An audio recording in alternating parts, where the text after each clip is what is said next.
Salut toi, tu écoutes Pilote. Pilote, le podcast qui prend les commandes de tous vos premiers épisodes.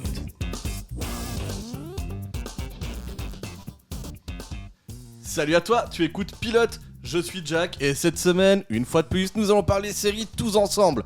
Avec moi, pour en discuter, il y aura du Lucas. Salut. Et du Mehdi. Salut à tous. Comment ça va les gars?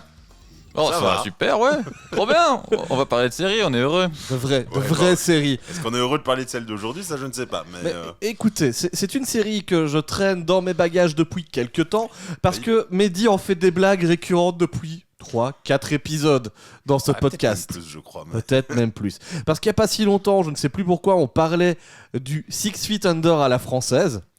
Eh ben, je l'ai ramené. Cette semaine, nous allons parler de RIP, une des dernières productions TF1. RIP sous-titré La mort vous va si bien. C'est pas Aimons nous vivants. Moi, j'avais La mort vous va si bien. Moi, j'avais mon nous vivant, donc... Écoutez, ça s'appelle déjà au moins RIP. Là, j'ai la page Allociné, elle me dit juste RIP, avec un point d'interrogation. Tu sais, je crois, c'est un truc, on en a parlé off avant, c'est parce que je crois que chaque épisode, saison a un sous-titre, et nous, on a le sous-titre de la saison 1 et toi, peut-être de la saison 2. Peut-être. En tout cas, on va vous parler de cette série portée par Claudia Tagbo dans le rôle principal d'Anne-Lise et avec comme grand rival Antoine Duléry dans le rôle de Claude Sorda. Voilà, cette fois-ci, je lis un peu des notes en même temps, comme ça vous avez des infos sur cette série qui s'annonce passionnante. Je pensais que c'était Muriel Robin, moi, dans la série, mais... Oui. tu me voles mes problèmes de dyslexie au visuel, parce que oui, je confonds Claudia Tagbo et Muriel Robin. Et me jetez pas la pierre, ça peut arriver à n'importe qui.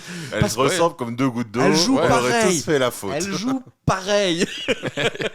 Bon, avant de vous parler de la série, je vous rappelle que Pilote est un podcast 100% gratuit, on est disponible partout, Spotify, Apple Podcast, Google Podcast, ça n'existe plus, mais j'envoie quand même les épisodes par là, on sait jamais. On est sur YouTube désormais, le tout est contenu dans notre Linktree si jamais vous voulez nous retrouver, Linktree/Pilote, vous avez tous les liens. Mais voilà, si vous voulez nous soutenir sur peu importe la page, sur peu importe le domaine, vous vous abonnez, vous nous laissez une bonne note, un like, un commentaire, tout ce qui est possible. Ça ne vous coûte rien, ça vous prend 2 secondes pendant que vous regardez l'épisode, et puis nous, ça nous aide à partager la passion de la série avec le plus grand nombre. Oui. Voilà, j'ai l'impression d'être dans une chorale aujourd'hui. J'ai cru à un moment qu'on devait répondre quelque chose comme ça avec l'autre, et j'étais là, c'est quoi la réponse? Je l'ai pas.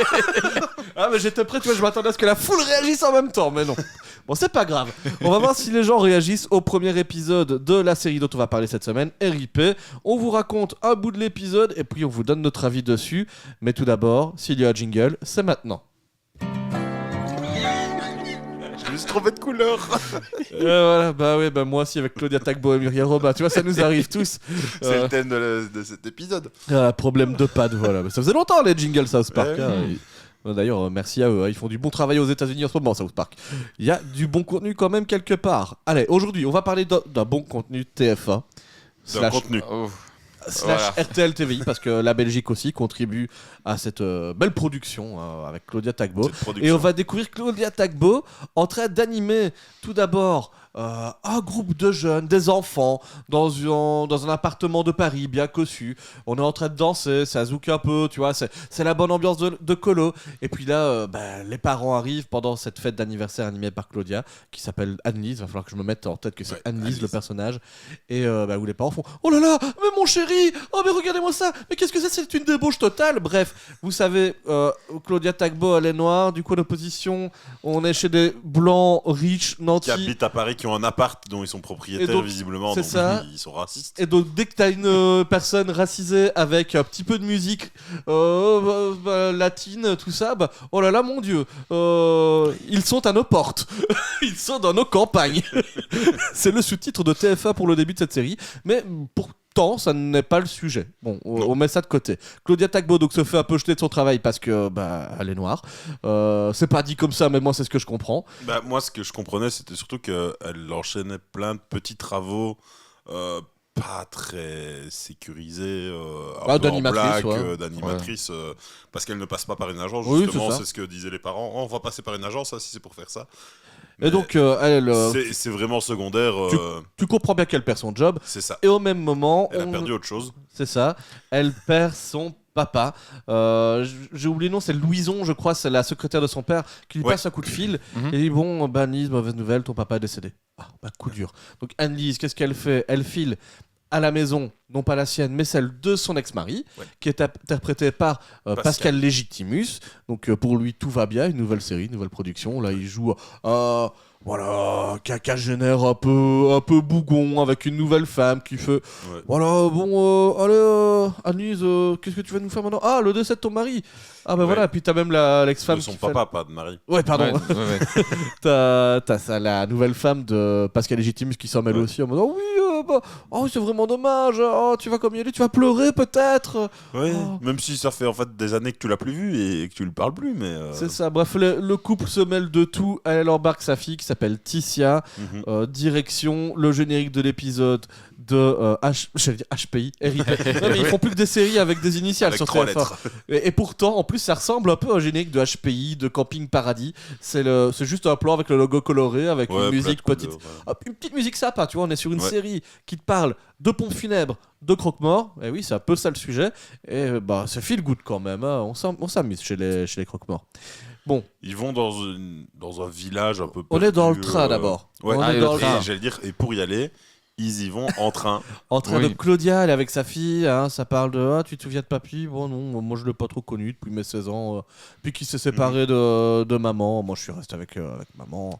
D'accord. Sachant et juste à côté, qu'il était croque-mort et qu'elle n'aimait pas ça. C'est ça, elle était un petit dégoût, un petit rejet de la mort. Ouais. Et du coup, juste à côté d'eux, sur le siège opposé, t'as un homme blanc, encore un peu chiant, costard, qui est en train de parler très fort dans le train. Commercial.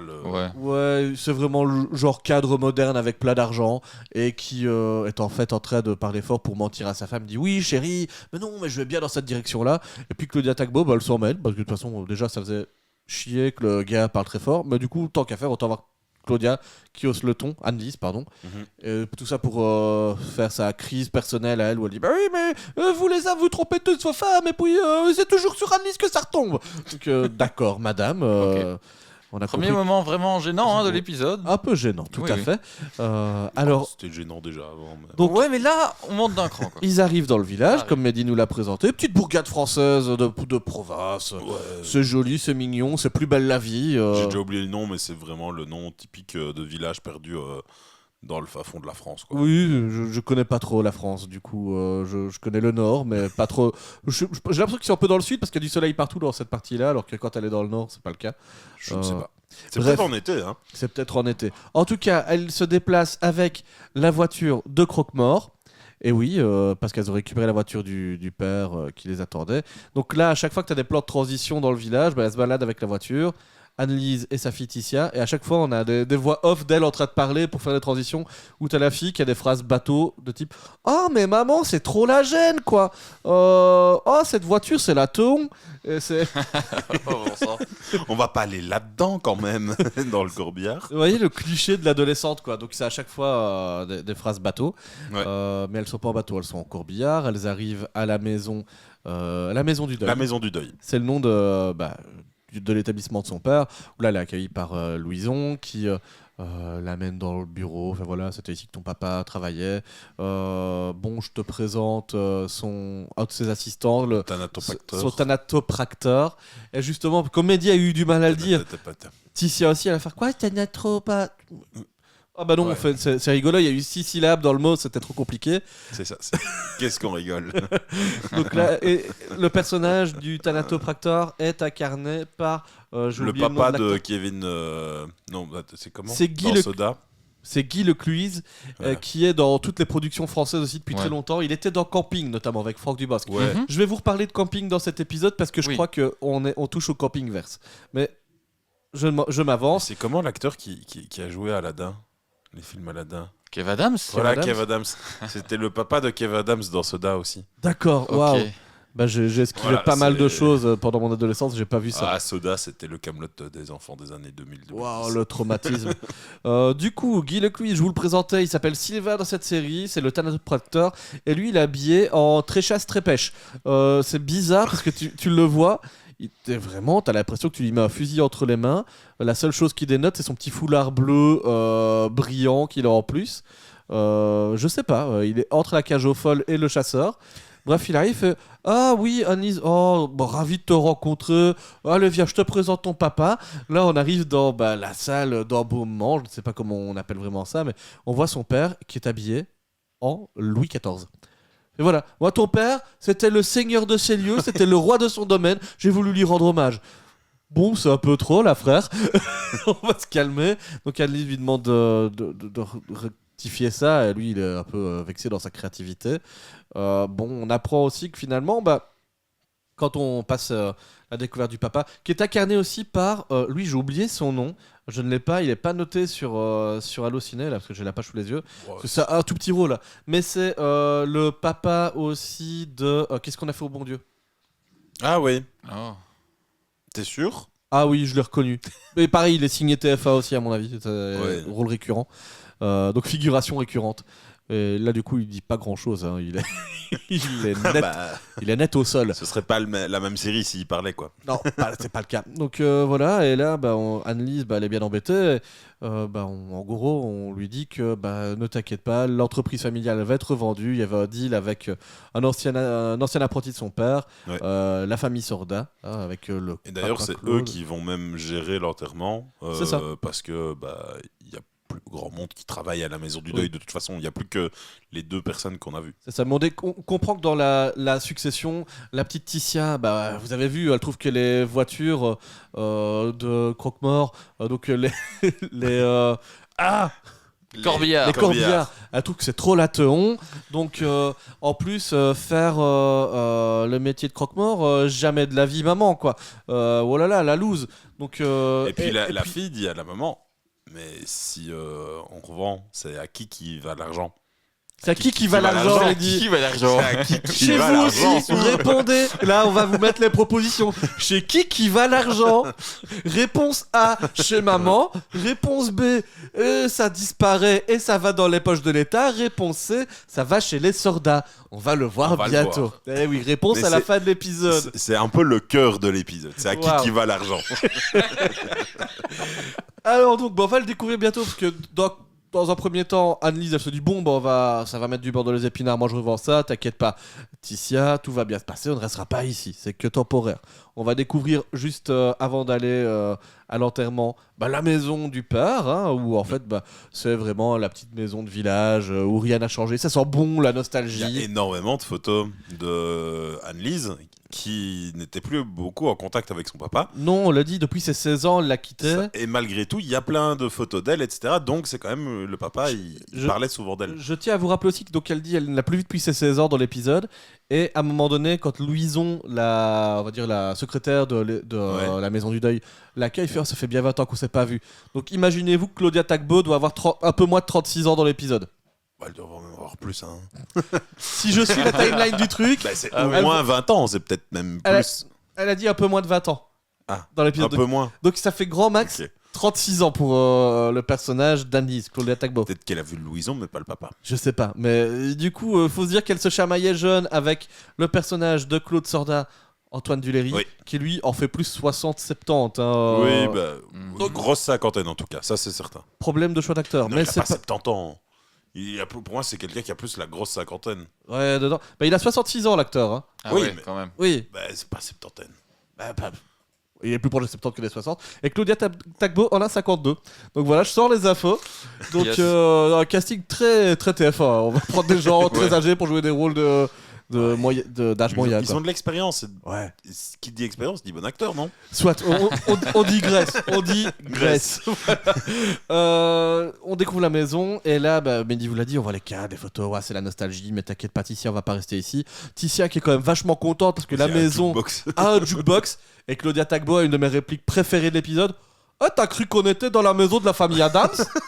Waouh, on se marre, on se marre. Regardez, moi je rigole. Bordel, tuez-moi. Bon, on change de lieu, transition voiture, transition maman, la gêne la voiture, et puis on s'arrête. On arrive à l'enterrement. Au funérarium. Au funérarium des Sorda. Bon, là t'as Louison qui accompagne un petit peu Annelise pour accueillir les gens. Elle lui dit, Annelise, t'es pas obligé de rester. Si, je veux rencontrer tout le monde, payer hommage à mon père. Elle se force à accueillir tout le monde. parce que c'est ce qu'il faut faire. C'est ça. Donc, vous l'avez peut-être vécu vous-même chez vous, un enterrement en général, quand ça vous concerne directement, vous attendez les gens. Et c'est ce qu'elle fait. Les premières personnes qui arrivent, c'est les Sorda. Donc Antoine Duléry arrive, Claude Sorda, accompagné de son fils. J'ai plus bien son nom, c'est pas important. Ouais. C'est pas important. Son fils, imaginez-vous un mini Antoine Duléry. On va faire ça. Et donc il arrive avec son fils. Oui, Annelise, c'est compliqué, mais t'inquiète pas, ça sera vite fini. J'imagine que pour toi c'est dur de vendre en plus. Ouais, c'est ça. Non, ça me soulage un peu. Ouais. On voit qu'elle est dans l'optique vraiment de se débarrasser de l'entreprise. Elle s'attend vraiment à recevoir une belle somme qui lui permettrait donc de garder sa fille, parce qu'il y a ça arrive un truc plus tard. qu'on a oublié de vous dire. Ça arrive plus tard. Déjà un peu avant. Que le papa il voulait parler de garder de prendre la garde de la garde. Ouais, voilà. En tout cas, parce que la maman n'a pas un travail stable et donc le papa dit je vais demander la garde parce que toi tes activités professionnelles ne te permettent pas de subvenir aux besoins de notre fille quoi. Eh oui, cette lutte des classes, cette dure lutte des classes. Bref, donc elle rencontre les Sorda, ils sont un petit peu condescendants avec elle, mais voilà, ça ne la chagrine pas vu qu'elle va repartir avec de l'argent. Juste après, elle reste encore un petit peu, t'as sa fille Ticia qui vient, fait allez maman, si tu veux tu peux revenir, fait non, j'attends encore les gens. Et là, il y a une moto qui arrive. La veste en cuir, le casque, il enlève les cheveux, il passe la main dans la mèche. Le beau gosse, tu vois, la cinquantaine. Peut-être que l'acteur en a 70, 80, du coup, je ne sais pas. Et je sais pas, du coup, il s'arrête, il fait ouais, bonjour Annelise. Ouais, j'ai appris pour la mort de ton père. Ouais, je suis choqué. Moi, j'aimais ses valeurs, j'aimais toute sa raison d'être. Franchement, je vais tout faire pour le défendre. Et si jamais je vais honorer sa mort aujourd'hui. Ah, d'accord, oui, votre femme ne vient pas? Non, je suis célibataire. Ah, super nouvelle. Enfin non. Mais moi aussi. Oui, moi aussi. Donc, elle est toute mouillée. Donc le gars rentre et puis alors qu'il ne pleut pas. Le gars rentre, allez, tout le monde rentre, on s'assied, on prend place et puis là Ticia fait il était quand même canon le mec, maman. On fait chut, allez, on n'en parle pas. Oh, c'est gênant. Et la fille dit on attend quoi? Le prêtre. Et là, évidemment, vous êtes prêts pour une barre de rire? Attention, suspense. Et le prêtre, c'était le motard. Et oui, il est canon le prêtre. Et voilà, et donc le prêtre qui arrive vraiment très convaincu. Fait bon voilà, mesdames et messieurs, des gens comme le père de Annelise. C'était le dernier des Mohicans, on n'en fait plus des comme ça. Mais évidemment, des vautours étaient là. Et donc, il y en a d'ailleurs 2 dans la salle. Ces grandes entreprises, ces grands financiers, prêts à tout détruire. Mais il ne dit pas les Sorda directement, ils se reconnaîtront. Et là, t'as toute la salle qui a c'est les 2 seuls de la ville parce qu'on est dans un petit village et qu'il n'y a pas 15 000 pompes funèbres ici. C'était eux. C'est eux qui ont tué le papa de Claudia, Annelise, je sais plus. D'Annelise. Oui, je suis pas policier, mais je suis sûr que quand il dit ça, il a dû jouer dans une série policière de TF1. On a dit c'est une méta-joke. Et il fait oui, moi je suis même prêt, je vous attends sur le parking et ça va pas durer longtemps, je vous le dis. Le gars, il veut se taper. Ouais, il veut péter les Sorda, donc d'accord, Antoine Duléry et les autres, ils font on ne dit rien, on va s'en aller. La célébration s'arrête et là ils reviennent voir Claudia en disant on va te laisser une carte, on s'appelle, on se tient au courant. Bon d'accord, alors elle je sais plus trop comment ça se passe après dans l'épisode, mais elle va rentrer à la maison. Je pense que c'est le moment où on apprend le soir que t'as l'appel avec son ex-mari, oui, là il dit clairement, en fait avant c'était teasé vraiment comme qu'il allait prendre la garde de sa fille. Il fallait en parler et là il dit ça va pas en fait, on va reprendre la garde parce que et puis comme en fait elle annonce qu'elle va revendre, ils font oui ça te fera du beurre dans les épinards, c'est bien, finalement on allait reprendre la garde, mais là ça allez, on va te faire confiance, si tu revends la boîte tu vas avoir au moins quelques milliers d'euros. De toute façon t'es pas capable de gérer une boîte, tout ce que tu fais, tu le rates, et la gamine est là en même temps. Elle dit même à la limite à un moment donné, mais papa fait non, ça reste, on est en famille, on peut tout se dire. Tu vas trop loin, c'est ça. Gênant. On peut insulter ta mère, on est en famille, ça va. J'ai le droit de dire que c'est une grosse ratée qui ne réussit rien dans sa vie. On est en famille, ça va, c'est pas méchant. Bon, du coup, rendez-vous avec les Sorda pour le moment où on est censé vendre la boîte. Et ça va pas durer longtemps. On lui dit pourquoi il y a pas de montant. Eux sont 10 autour de la table. Oui, grosse boîte. Elle est toute seule et ils lui disent le montant c'est 1 euro. 1 euro symbolique parce que il n'y a que des dettes. Il y a que des dettes, nous on doit éponger tout ça. C'est comme ça que ça se fait, ça a toujours été comme ça. De toute façon, donc. Et là, oui, mais bon, il y a tout le matériel, le domaine, les bâtiments. Oui, bon. Et là, t'as le gamin qui se lève, le fils là qui fait de toute façon, tu vas signer ce truc-là, sinon tu sors pas du bâtiment. Et là, Claudia Tagbo, grand jeu d'actrice. Oui. En fait, Elle je suis commence sûr à que. pleurer. Non, je suis sûr qu'elle aurait pu jouer dans You, tu vois, avec ce genre de personnage un peu complexe qui peut être tantôt démoniaque, tantôt sympathique. Là, tu vois son visage se figer. Est-ce qu'elle va pleurer comme Mehdi l'a dit ? Non, elle se met à... C'est ce qu'elle commence et elle transforme ce pleur en rire. Oui, moi, c'était plutôt du rire déjà dès le début, comme ce que j'ai vu. Mais du rire joué bizarrement. Puis il y a ses yeux qui se barrent en sucette, là, je sais pas, à mon avis, ils lui ont mis un masque bizarre sur la tête. Donc, elle a Jim Carrey, hein. Et elle se lève et fait « Mais toi, qu'est-ce que tu vas faire ? Qu'est-ce que tu vas faire ?» La meuf de cité qui fait de quoi tu vas... Du coup, elle dit je vais la reprendre la boîte, vous allez voir. Donc grand défi dans ce premier épisode, c'est est-ce que Annelise va réussir à remonter la boîte de son père ? Eh ben on va le découvrir juste après parce qu'elle va retourner au bureau, dire bon ça y est c'est fait, je reprends la boîte. Arrêtez de remballer les cartons. Son thanatopacteur et la secrétaire on leur a dit bon très bien boss, qu'est-ce qu'on fait ? Non, c'est vous qui allez me dire ce qu'on fait maintenant.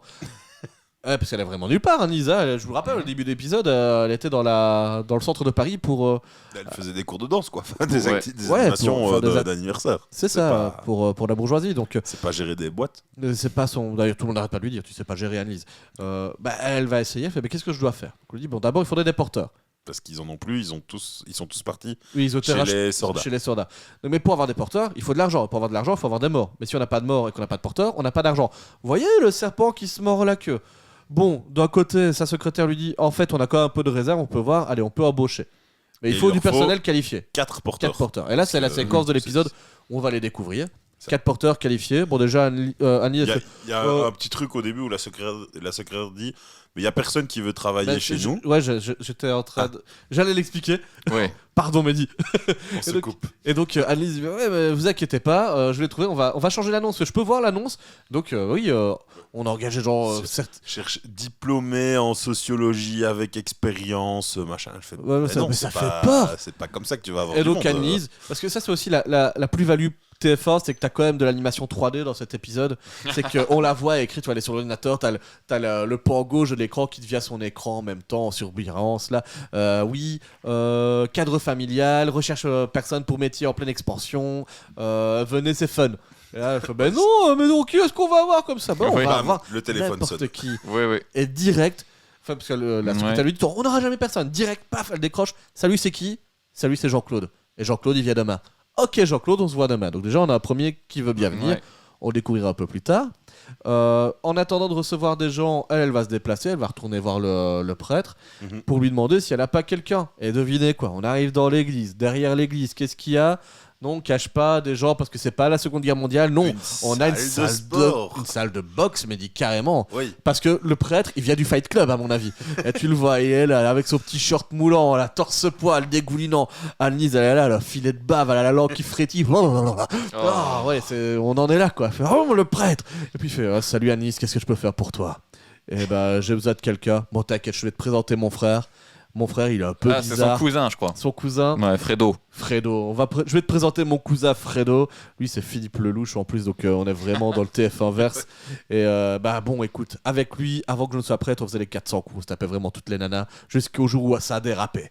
Et donc là, depuis, moi, je me suis rangé dans les ordres. Et lui, t'inquiète pas, il s'est calmé, mais il reste un petit peu un furieux bout en train.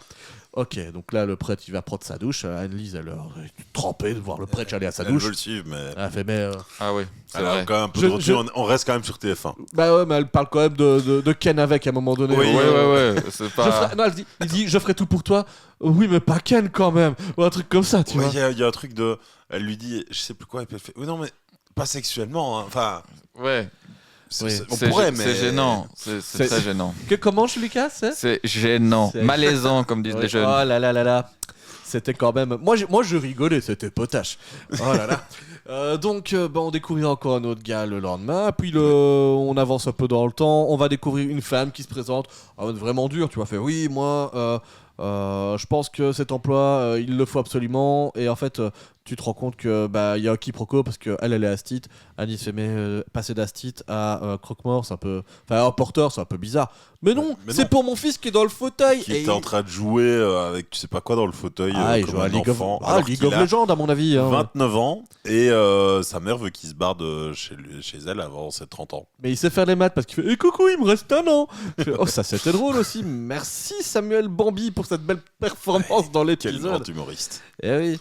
Donc il incarne le rôle de Samy. Et puis alors Annelise, alors elle voit qu'au même moment il y a un gars qui passe à la fenêtre qui a l'air de se barrer. Elle fait qui cherche un peu à voir ce qui se passe et puis il s'en va. Elle lui court après.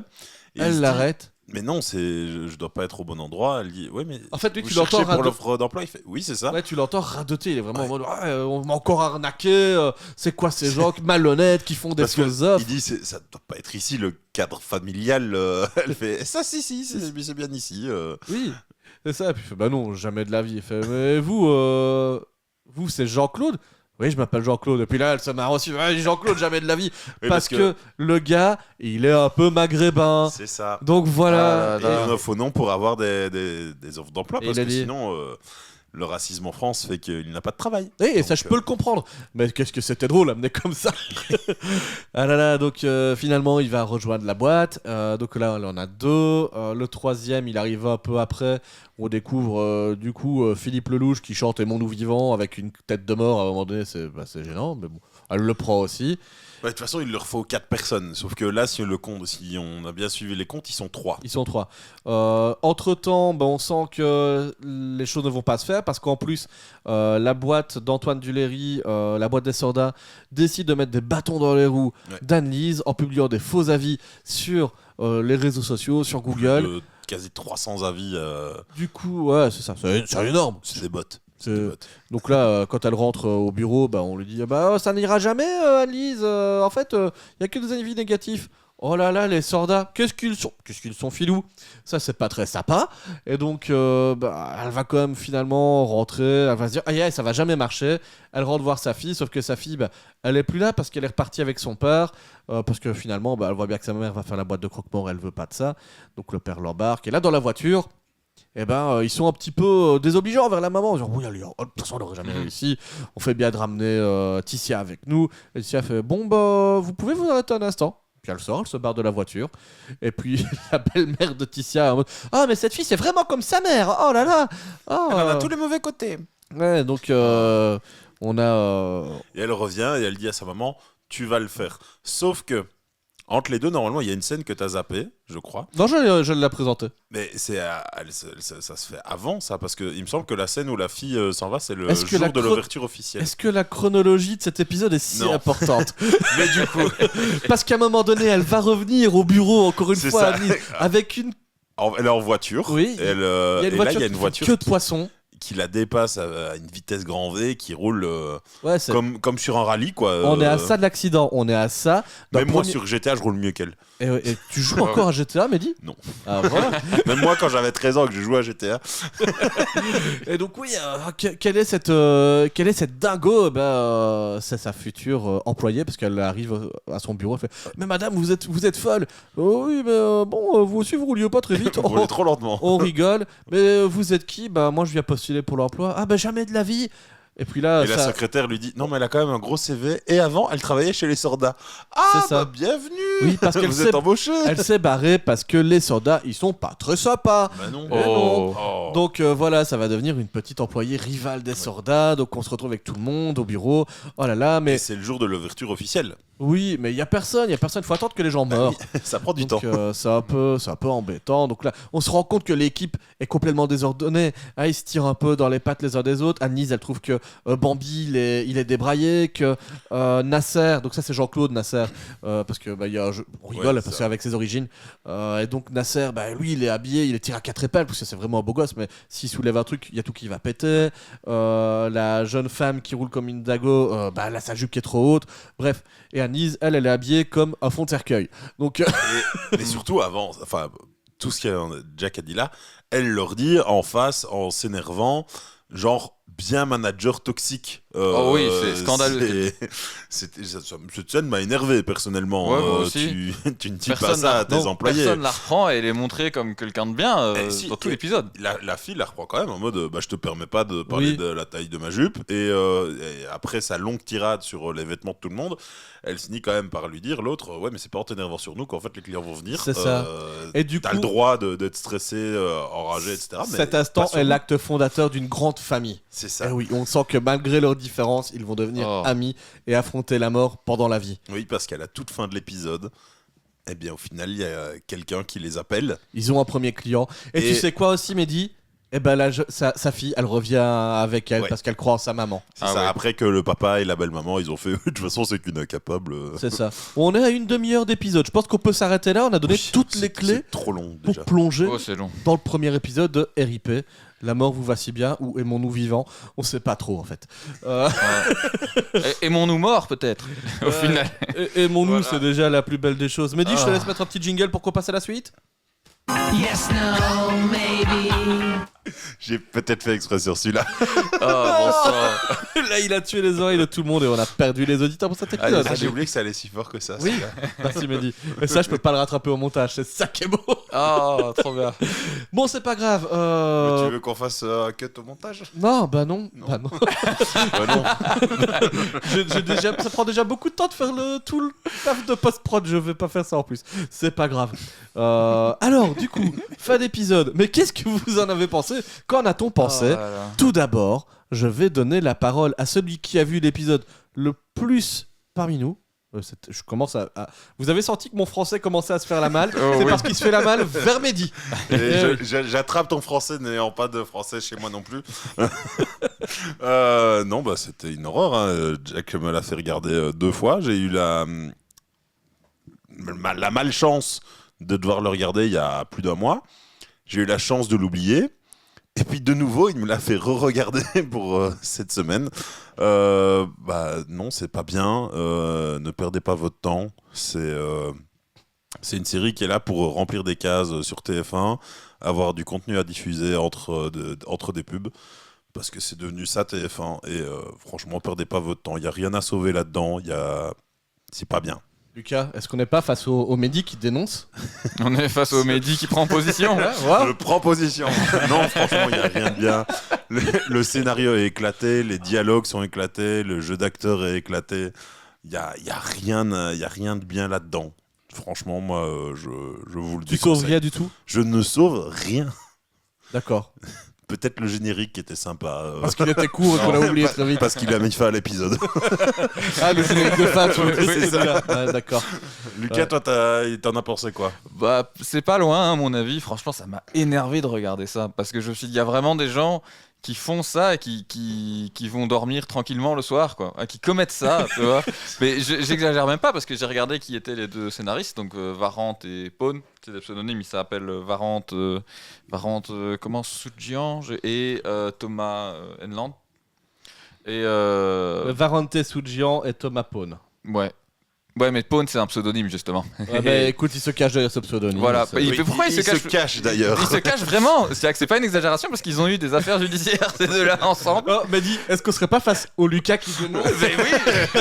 C'est un épisode de dénonciation cette semaine. Bah ouais, on dénonce, allez. Non, mais c'est terrible d'écrire des répliques d'une patronne qui dit à son employé rallonge ta jupe, on n'est pas en boîte de nuit. Mais on est où, là ? Franchement, sur TF1, voilà. Dans une comédie TF1. Ouais, c'est horrible. Cette série, l'acting, toute la philosophie qu'il y a derrière, toutes les intentions qu'il y a derrière, c'est rare qu'on voit une série et que je me dise ah oui, les gens qui ont fait ça, et c'est vraiment des pourris, quoi. C'est vraiment des gens qui veulent faire du mal, en fait. Voilà, pour moi c'est une série de gens qui veulent votre mal à vous, spectateurs, quoi. Là je pense que j'ai déjà ma miniature pour YouTube. RIP, la série qui vous veut du mal. Oui, RIP, c'est vous, en fait. La série essaye de vous tuer littéralement d'ennui ou de choc de vous dire à la fin putain, j'ai passé quand même 40 minutes 45 minutes de ma vie devant ça, quoi. Et c'est horrible. Voilà, ne regardez surtout pas ça, n'importe quoi d'autre, respecte plus votre temps que cette série. Et toi, Jack, t'as aimé, vu que t'aimes bien te faire mal des fois? Bah un peu. non Bah un peu. Alors pourquoi? Parce que je vais vous dire, il y a des raisons derrière tout ça. Déjà, il y a Muriel Robin dans la série. Non, déjà, parce que c'est un très bon running gag dans Pilote. Parce que vraiment, je fais à Mehdi cette semaine, je fais à Mehdi, je trouve pas la série, mais je voudrais qu'on regarde la série avec Muriel Robin là, et son remake de Six Feet Under à la française. Dans la conversation, je comprenais pas au début que la série avec Muriel Robin. J'étais là, de quoi tu parles? Il y a pas de. Enfin, je ne vois pas. Il fait, mais si, Six Feet Under à la française. Ah, ok, il n'y a pas Muriel Robin dedans. Non, parce que Muriel Robin, elle joue aussi dans un remake à la française d'une série américaine de How to Get Away with Murder.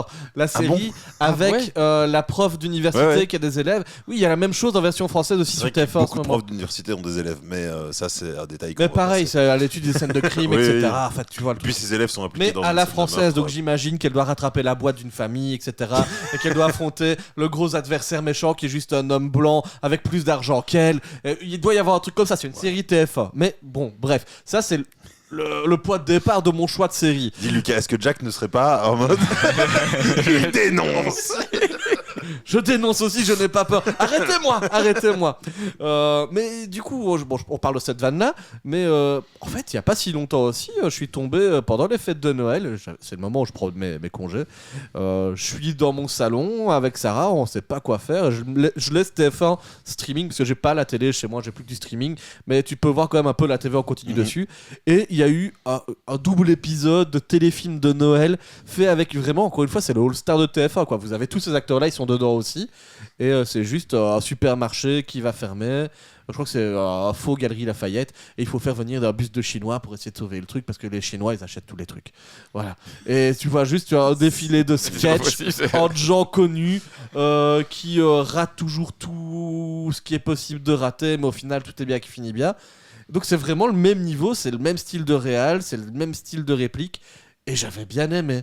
Et en fait, je commence à comprendre pourquoi j'aime bien ces trucs-là. C'est que je suis fatigué. Et qu'en fait, franchement, tu peux mettre ton cerveau en off du début à la fin. Il n'y avait rien à comprendre. C'est juste Claudia Tagbo pendant 45 minutes qui va te faire des répliques pourries, avec des situations où tu te dis « Ah, c'est un peu raciste et ils font des blagues avec. Bon, d'accord. Ah, ça c'est gênant, c'est macho, c'est miso. Il y a tout.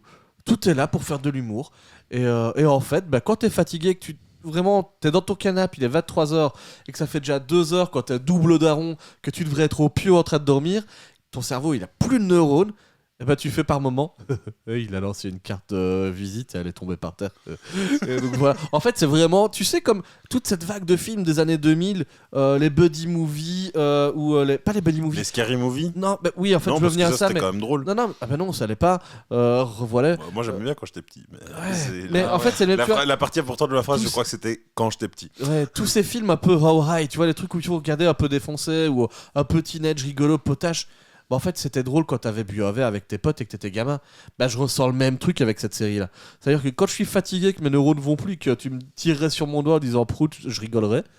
Et ça peut me faire rire. Donc là, on en est à ce niveau-là. C'est pour vous dire, RIP, je le recommande aux gens éclatax qui ont vraiment pas le temps pour regarder l'émission, mais qui en auraient entendu par moment, qui entendent une blague bête, ils font « Oh, c'est pas possible. » Voilà. Moi, c'est ma reco. C'est triste. Hein. C'est vraiment triste. C'est une série, tire sur mon doigt sur 20. Voilà. Pourtant, il n'y a pas de blague de prout dessus, hein, mais vous voyez un peu le délire, on va pas plus haut que ça. Et en même temps, je vous l'ai aussi dit, c'est tous des acteurs qui en sont capables parce que la plupart ont joué dans Camping. Et je me suis aussi fait la réflexion, tu remplaces Claudia Tagbo par Franck Dubosc. De toute façon, il joue pareil. Et en fait, t'es dans un spin-off de Camping. Qu'est-ce qui serait passé s'ils avaient tous rangé leur moule bite dans leurs pantalons et étaient allés travailler? Ils seraient en train de faire RIP. Camping, c'est peut-être la partie de l'été, et ça, c'est la partie hors été, quoi. Non, mais c'est Claudia Tagbo, c'est pas Franck Dubosc. Je pense pas qu'à un moment donné, il y ait tout ce changement de personnage. Tu confonds Claudia Tagbo avec Muriel Robin, pourquoi pas avec Franck Dubosc? Oui. Peut-être qu'on a une Waouh. Qu'est-ce qu'on a? C'est une Attendez, hallucination. je vais essayer de régler. Hallucination. C'est ça, collective. C'est ça une hallucination collective, oui. Voilà. Moi, j'ai mon casque qui vient de me lâcher en même temps, je n'ai plus de son. C'est génial. Mais c'est pas grave, on arrive à la fin de cet épisode. De toute façon, est-ce qu'il faut encore en dire plus sur RIP, La mort vous va si bien? Moi, j'ai mon casque qui meurt, donc lui, il a déjà souffert de cet épisode. Mais c'est pas grave. Une série qu'on recommande très peu?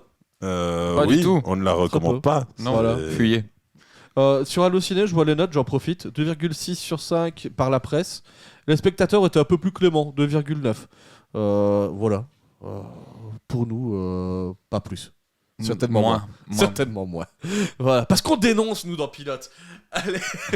Bon, je pense qu'on va se laisser là-dessus. Mehdi va pouvoir nous régler un petit peu la tech pour un prochain épisode d'ici là.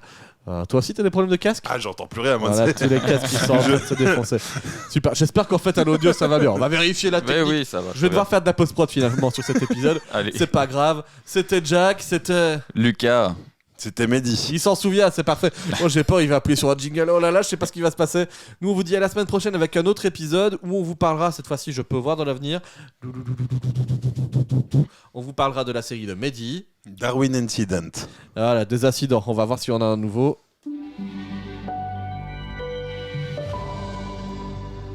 C'était un jingle. Waouh.